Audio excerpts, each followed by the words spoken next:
Introduce the idiot YouTubers who went insane for views or something. What is it that makes so many big YouTubers and influencers go completely insane? One day they're happily making their reaction videos and selling their crypto scams, then one day it's just like they snap, doxing people, faking their own deaths or eating themselves into an early grave. Is it all really just for clicks, or is there something about internet fame that leads to madness and tragedy? Or is it something else? Well, in this video we're going to be going over the YouTubers who completely lost their mind as the blinding spotlights of popularity bore down on them, where the characteristics that made them successful also brought their demise. Beginning with the infamous sssniperwolf, who had one of the more controversial breakdowns on this list. If you don't already know, sssniperwolf is one of YouTube's top creators, with over 34 million subscribers. Her career started in 2013 during the Let's Play era of YouTube, where she'd supposedly play games 24 billion views all day, even though it was discovered to be her boyfriend playing, and would create an online persona for her viewers to connect with. However, over time, her content has undergone a huge transformation. If you take a look at her channel today, you'll see a significant shift. Gaming has taken a backseat in replacement of Sniperwolf react videos. Now, YouTube react has always been reacting, bruh. videos are somewhat controversial. Many believe it's stealing other people's content because the YouTuber can't create their own original or creative stuff anymore. And one of the people who called sssniperwolf out on this was Jax Films. In October 2022, Jax Films created a second channel called JJ Jax Films. The channel was created simply to mock her inability to react as a reaction influencer, duplicating and dubbing her work. He then calls sssniperwolf out on copying content, which frustrated Sniperwolf, one of the biggest creators on the platform, for more than a decade now.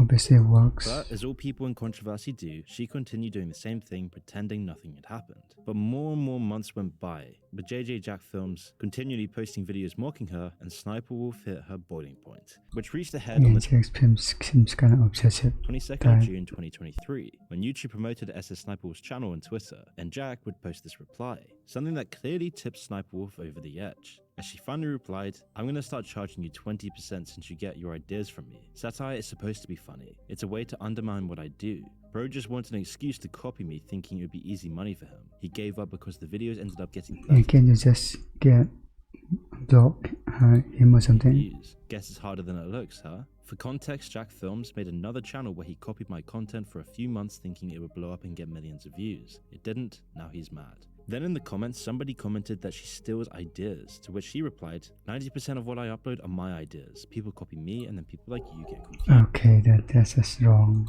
Showing Mr. Beast reacting to the same video she did, and once again, this was an idea that Jack Films scoffed at. No one is original in YouTube, bruh. Replying saying, "I invented reacting to other people's TikTok. Anyone else is copying me. Incredible mental gymnastics. Hey at YouTube, at VidCon, you sure you're okay boosting her? Are you absolutely sure?" And then the feud between the two continued. Clearly sssniperwolf was upset about the situation, but Jack Films was not willing to back down. Everyone get their ideas from YouTube, from every creator ever. When things took a darker turn, and the cracks in sssniperwolf's personality started to show. On October 14th, 2023, sssniperwolf put out an Instagram vote asking if she should go she messed up there. Jack Films' house, as it is 5 minutes away from where she is shooting with a poll. The poll filled up with the option to head to Jack Films' house, and so not long after, Sniperwolf put a video of his private home on Instagram with a quote, "Let's talk like adults." A move like this is stalkerish and unacceptable. Sniperwolf doxed Jack's Films, completely going against YouTube and Instagram's guidelines, and possibly against the law. Not to mention this is just absolutely batshit insane. But above that it's not acceptable, when it comes to YouTubers, it's even more worrying, as famous YouTubers have a history of their fans doing crazy things like breaking into YouTubers' homes. In this instance, Sniperwolf had called Jack Films out to her 5 million Instagram followers and 34 million YouTube subscribers, revealing the home of his family and children. While the photo and video was soon deleted after, Jax Films called her out on this bad move. As Jack Films went on to say, "Creepy, gross, and violating. What you do is disgusting. You steal content and stalk YouTubers. At YouTube to monetize this dangerous creator, or just get her off of your platform." She posted an Instagram story right outside her home and deleted it. Jax Films getting her off the platform though. Many other YouTube creators have called out Sniperwolf to be banned from making content on YouTube, and more people started to think, why has she gone so crazy? Why would she do this? But it's not really a surprise when you look at the lifestyle of these people and why they're doing YouTube in the first place. And making someone's home feel unsafe and putting someone's children at threat just because of internet drama shows there's more going on behind the scenes here. Now, Sniperwolf did try and defend herself on Instagram by writing, "This creep has been harassing me for months," then plays victim, saying I threatened him when I just wanted to talk to him. does not justify have no ill intentions. It's what she did there. so sad when people have to constantly create drama to pay their bills, but the damage was done. And of the multiple controversial moments Sniperwolf has gone through, it raises some questions about the morality of influencers. But then again, it might not. You can see YouTube drama in two ways, either as a calculated ploy for attention, or as an outburst from emotionally mature adult children given their own platform. Often, it's a mixture of the two. But why does it happen? If it's all just a scheme, it's clear that it works in the short term. More people have been talking about sssniperwolf over the past week or so than ever before. And with attention as the default currency online, you can't understate how valuable this is to these kinds of YouTubers. But it does have potential to backfire. One nasty scandal can end a career, as we've seen countless times before. This guy. James Charles lost around 3 million subscribers for his scandal until he clawed them back. Shane Dawson lost over 1 million after his assault allegations came out. Do it too many times and you can get the wrong kind of reputation as well. Grade A Under Ray had a thriving channel that was every YouTuber's dream, but he threw it all away after getting involved in petty drama time and time again. And for larger creators like sssniperwolf though, it rarely proves fatal. Logan Paul and his pretty much monthly scandals prove that. With little risk and high reward, it's unsurprising that she would go to these lengths, especially with YouTube backing her up. Although you do get the sense it wasn't planned. That can also be explained. Getting famous on YouTube, especially for something as vacuous as reaction content, is a huge ego trip. And she got the most views, so of course YouTube will support them. Millions of people tuned in whenever you watched a YouTube video, then it would stand as living proof that your opinions of things is much more important than anyone else's. At least that's a way you could easily see it if you were constantly drunk on views and advertising money for doing pretty much nothing. And with Jack Films' jokes about the whole situation, you can only imagine this building up in her mind until it resulted in the doxing incident.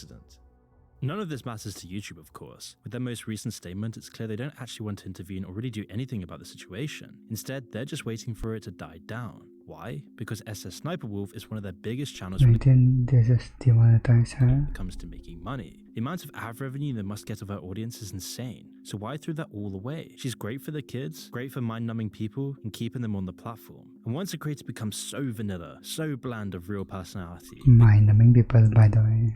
Watching TikToks. Becoming just another corporate mouthpiece, YouTube will then do everything they can to prop them up, including turning a blind eye to their crimes. It's just not worth it at all for them to actually punish her. And while Sniperwolf took things too far, these next YouTubers really pushed the boundaries in the most tragic way imaginable. Today's video is brought to you by Enlisted, a thrilling World War II multiplayer shooter that perfectly blends historical accuracy with dynamic.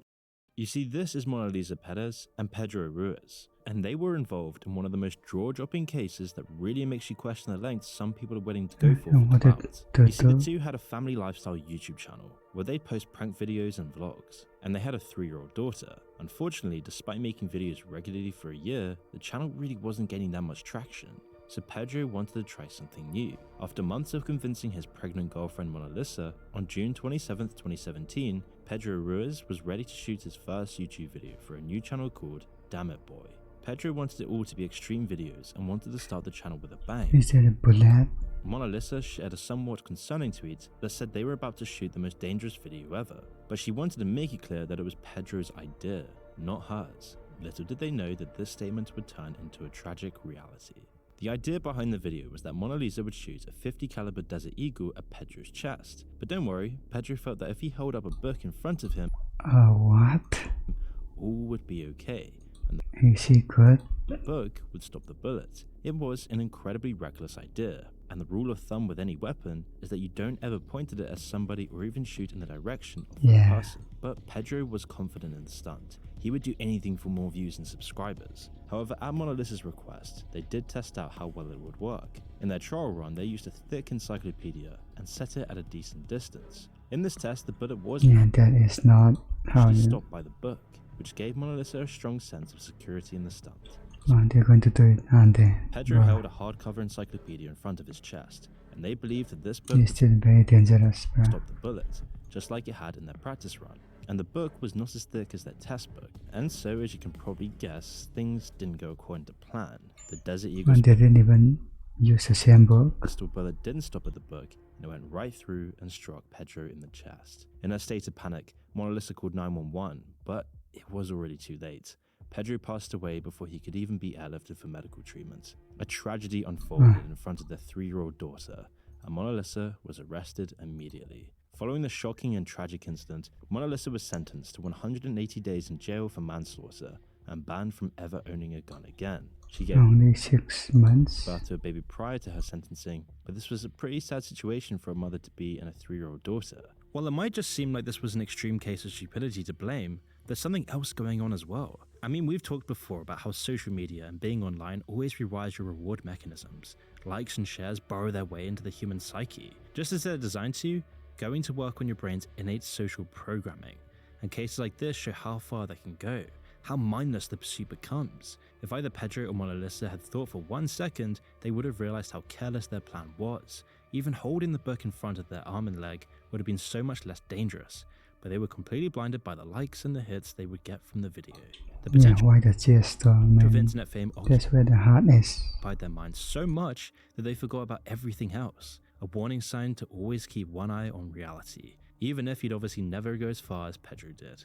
Yet still a surprisingly light sentence. And although Pedro and Mona Lisa have never found much fame on YouTube, this next YouTuber was one of YouTube's OGs with billions of views under his belt. I'm talking about JStation, a YouTuber primarily known for his extreme and often shocking content. And he gained popularity by creating videos centered around dark and sometimes unsettling themes, such as 3 Gone wild at 3 a.m. challenges, paranormal activities, and other sensational topics. In many of his videos, he'd go as far as doing something that was against the law. While many people question the legitimacy of most of his challenges and content, the content was extremely popular, with the channel gaining around 40 to 50 million views every month. In one video, he was caught hiding in a mall after he had closed while filming a 24 hours in a mall video. For this, he would be arrested and charged. YouTube even stepped in explaining that he had violated their guidelines and demonetized his channel.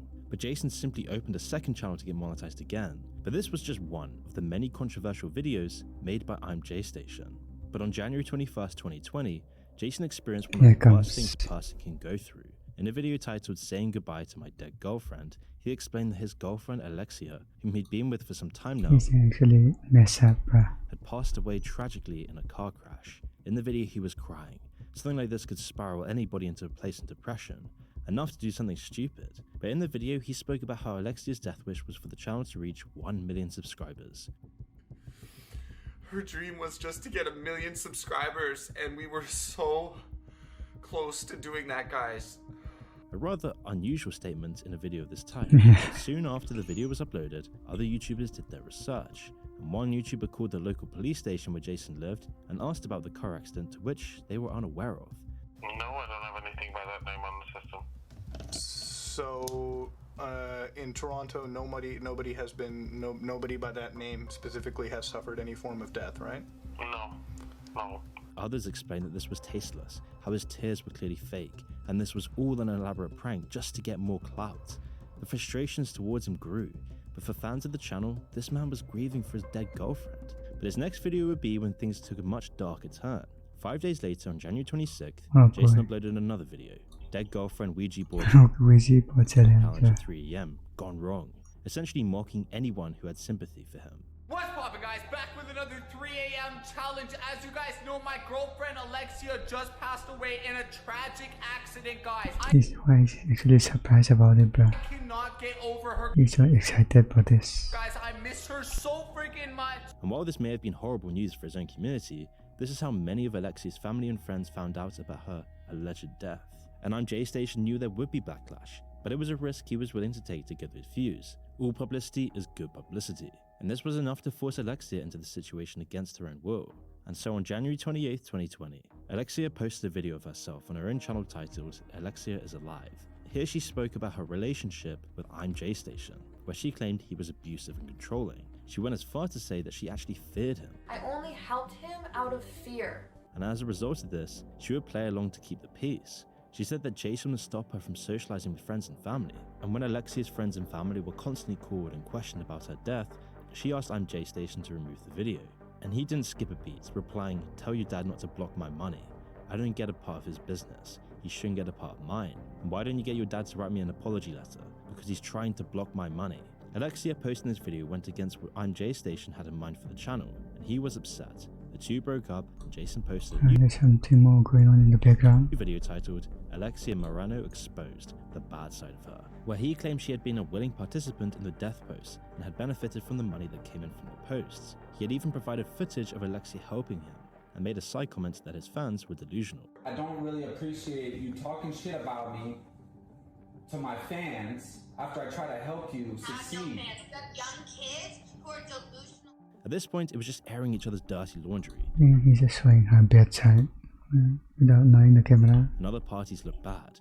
But that doesn't excuse the fact that there were other factors that seemed to corroborate that Jason was indeed an abusive liar. Stories came out from another ex-girlfriend. I made sure to stay up all night because I was paranoid. I wasn't sure what he was going to do. And he was exposed for lying again about his apartment being broke into.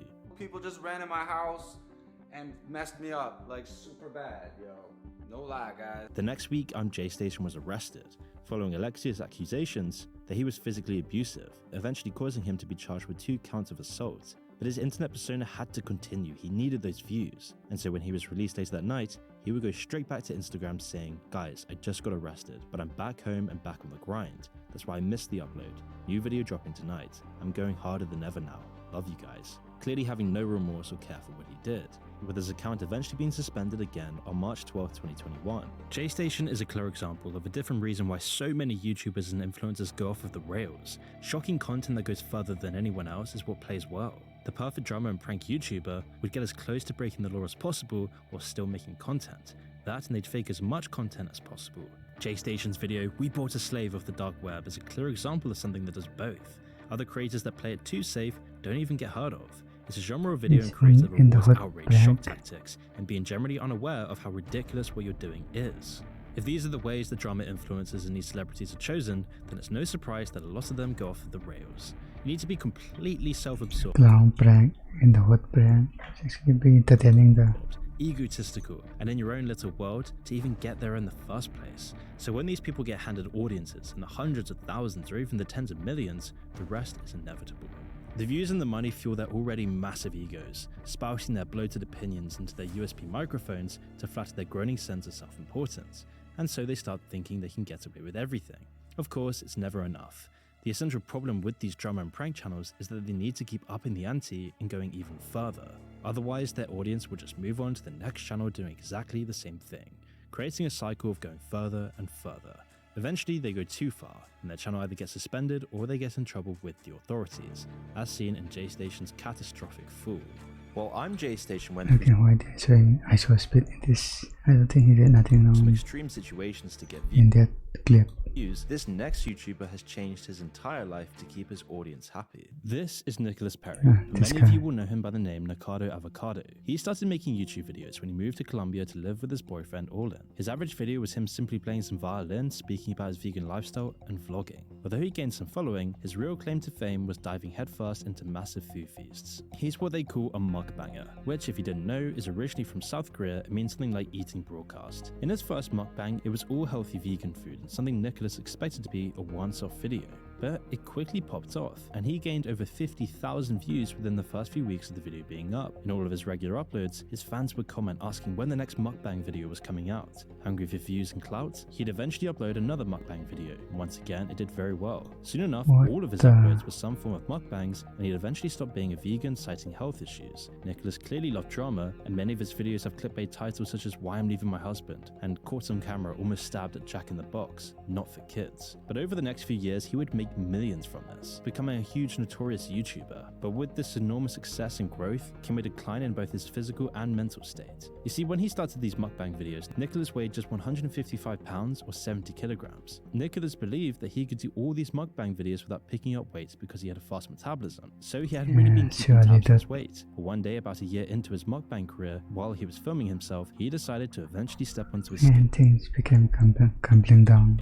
and there, it was a bit of a shocker. He'd crossed the 200-pound, about 90-kilogram mark, and you could practically see the disbelief written all over his face. You guys, I'm 200 pounds.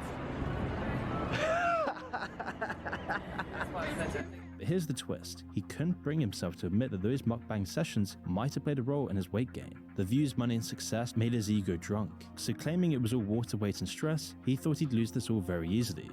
I'm praying that this is just water weight. In other words, pad.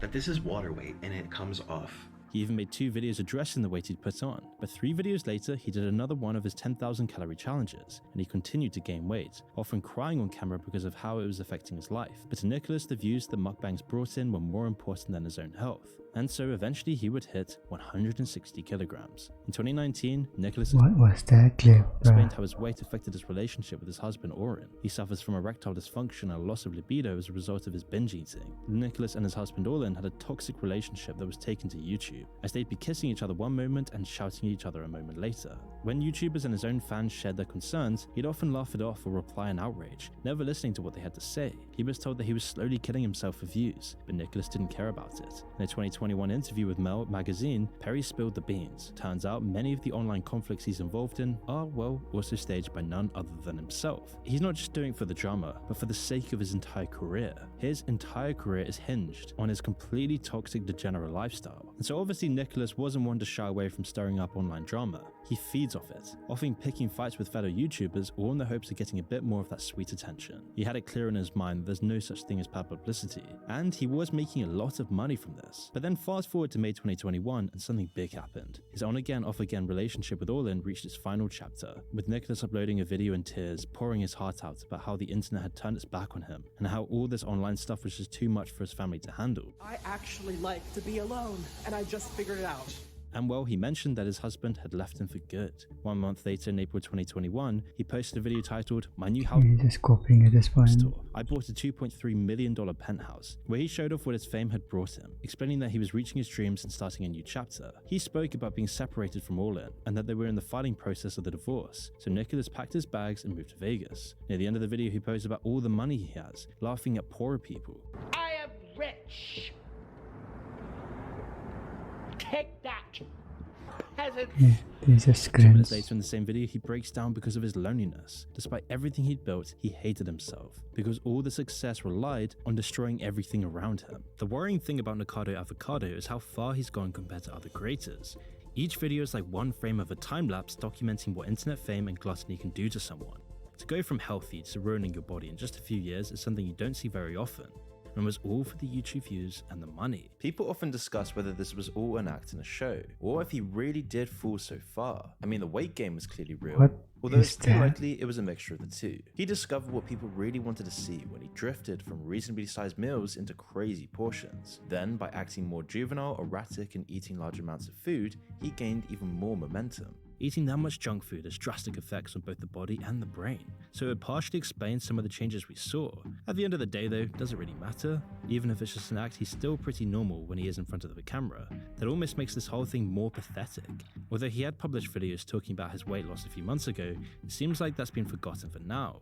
In a video uploaded in October 2023, he was still seemingly the same size and doing the same mukbang videos. And while YouTube watched behind the lens, the slow decline of Nikado Avocado isn't as fatal as our next case. Do you remember those crazy YouTube prank videos back in 2014? Well, the top creator of these sorts of videos was fouseytube, otherwise known as Youssef. Now, fouseytube opened his channel back in March 2011, creating his channel with the goal of changing the world one smile at a time. His early content was characterized by his energetic and humorous personality, but like many YouTubers, a single video stood above all the others. fouseytube's first major boost in popularity came just days after starting his new channel, when he uploaded a video of himself dancing to Rebecca Black's Friday in an Apple store. The video quickly gained traction and led to his first substantial growth in subscribers. After that, he would start a series called Middle Eastern Parents, joking around with the typical stereotypes. Once again, the YouTube algorithm picked this up and boosted his channel drastically, and as those views began to decline, he transitioned into prank videos. But he wasn't copying any other YouTubers out there. It was original content and it did very well. He was confident and willing to go the extra mile to make the video go viral. His most popular video, Spider-Man in Real Life Prank, garnered over 173 million views. And while some YouTubers I don't think I watched that.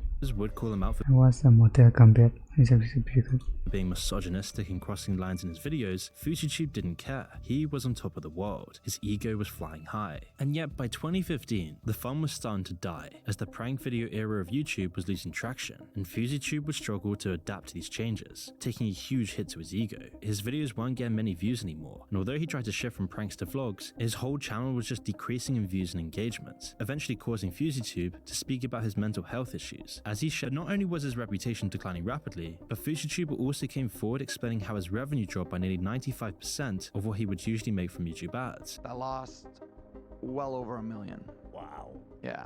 So that's how you kind of burned your save. That was the first big hit, yeah. All of these things were compounding with an already mentally unwell man, and he would hit one of his many rock bottoms. But in July 2018, fouseytube would organize what he claimed to be the best YouTube event ever. This was his chance to gain relevancy once again, claiming this event would be the next Coachella, Hate Dies, Love Arrives, where he would get fellow influencers to promote the event, including Logan Paul, Roman Atwood, and Keemstar, promising fans big names like Drake and Snoop Dogg, and the event was free. But when everybody arrived, it was nowhere near what they'd promised. As it was about to start, a bomb threat was called in, forcing everybody out of the building and into the car park. So not only did it fail to live up to expectations, but Fousey's erratic behavior during the event was criticized by his community and other YouTubers. And apparently one of the most appalling YouTubers, fouseytube, saw Tanacon and thought to himself, yeah, I can do that, but worse.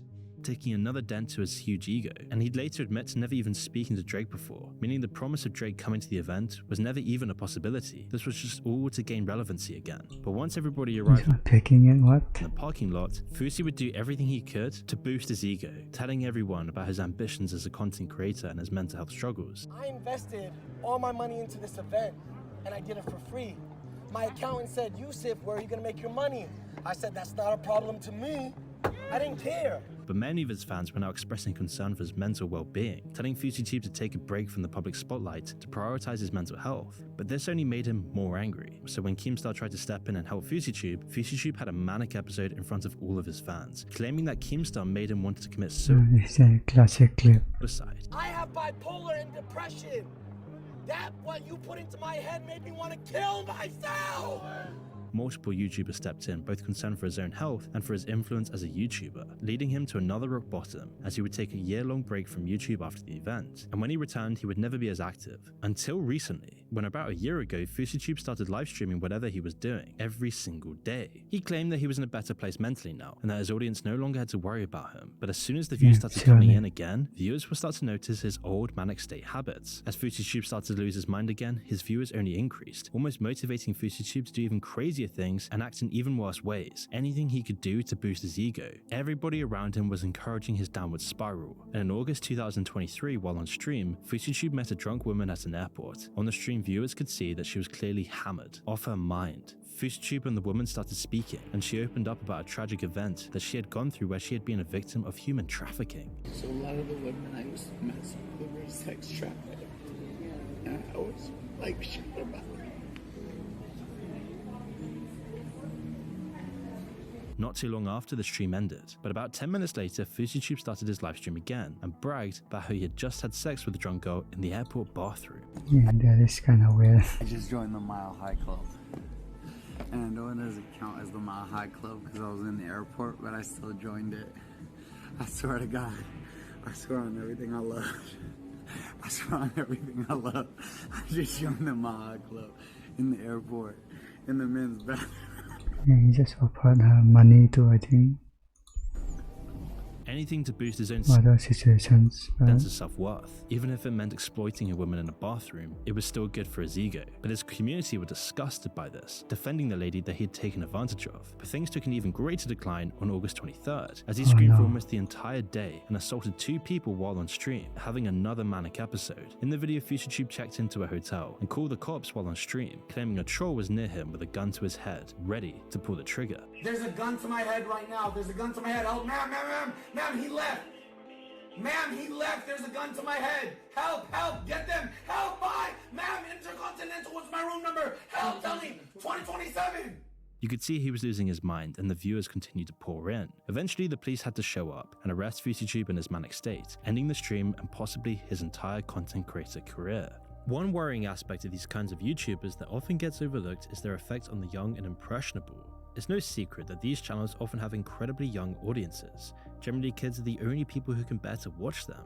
They see these people acting like this, and then they see their fame and their millions of YouTube subscribers, and it tells them that this is what they need to emulate and become to gain popularity. Now, kids will always do dumb stuff, that's guaranteed. They don't need social media for it, but it does make it a whole lot more focused on particularly dangerous things. The TikTok challenges and pranks that are constantly in the headlines are proof of that. It trickles down into society, and it's playing havoc on kids today. Don't forget that they were all locked out of school for at least a year each. During that time, the What kind of challenges was that? internet normally made up the majority Electrocuted challenge. of their interactions and what they learned about the world. Surveys and studies have found deteriorated behavior and attention spans post-pandemic. And channels like this prey on children and their inability to understand how stupid and unreal the videos often are. They're like those awful Elsa and Spider-Man videos that were going around the algorithm for years. They expose kids to awful ideas and ways of living, whilst profiting the creator millions, teaching children degeneracy. It's no surprise that you get these unhinged individuals at the helm of these channels. And while fouseytube's decline was long in the making, same can't be said for Phidias. You see, the allure of virality continues to drive creators to explore new horizons, often blurring the lines between entertainment and ethics and exploitation. Spanish Logan Paul.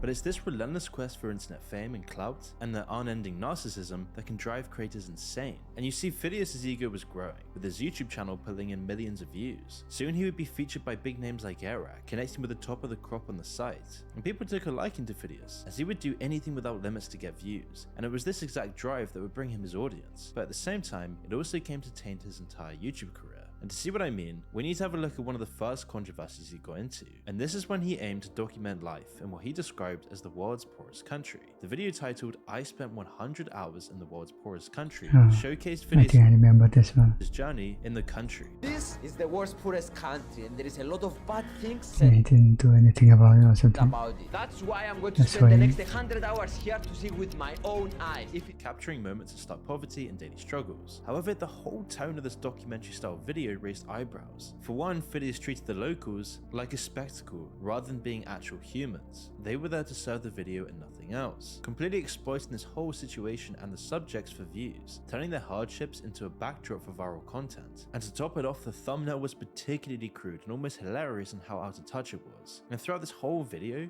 Phidias' commentary was always marked by a surprise at the living conditions and the cost of services, being completely oblivious to the ethical implications of his content. And it was his sanctimonious and pretentiously fake commentary at the simplicity of life and lack of access to resources that made this video feel so insensitive. How much is normal haircut? 1,000. $1 is 2,000. You got 50 cents haircut.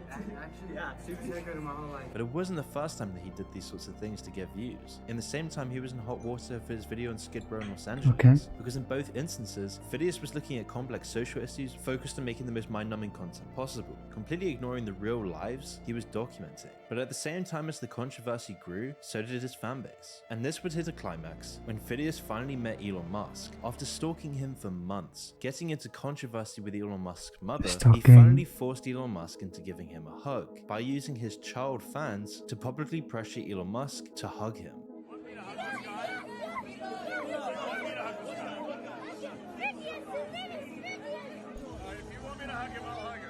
And as he kept getting rewarded for this kind of content, it was no Oh man, this is just cringe. wonder what he would do next. Eventually, as his channel started plateauing, he needed something new, something daring, and this would come with his most recent controversy, when Phidias, already under scrutiny for his pompous, egocentric ventures, decided to embark on a new challenge, traveling across Japan without spending a dime. The video titled "Traveling Across Japan for Free" showcased Felix and 3 other YouTubers engaging in a series of questionable activities, all in the name of views and clout. The video begins with Phidias asking strangers for money to cover his bus fare, a move that sets the tone for the rest of his journey. And as he goes across Japan, Phidias resorts to hiding in train toilets, evading ticket inspectors, and even running from the authorities when confronted. When I sat down, he released me, and immediately I started Actually committing crime. Okay then. running. But he called the police, and they are searching for me now. The video captures the essence of his reckless pursuit as he documents every step of his illegal adventure, being completely oblivious to the legal and ethical implications of his actions. And this time his narcissism was so on the nose, with this whole video being a blatant display of disrespect and disregard towards Japanese culture and their legal system. Everybody online was criticizing it, exploiting the kindness of strangers for views, which is so out of touch it was almost funny, but also alarming at his character, constantly treating the people in his videos more like subjects to give him views. nothing else. And it was the same condescending tone throughout all of these videos and his lack of genuine respect that fueled the backlash against his content. Eventually it got so bad that he actually had to take down the video and apologize. And whilst it might seem like he finally learned a lesson, it's doubtful. This cycle of always being in the limelight, all publicity is good publicity mindset is exactly what feeds these egocentric actions in the first place. And a special thanks to Enlisted for sponsoring this video. Make sure to click the Just over the link there. It's actually a big in-depth video, I guess.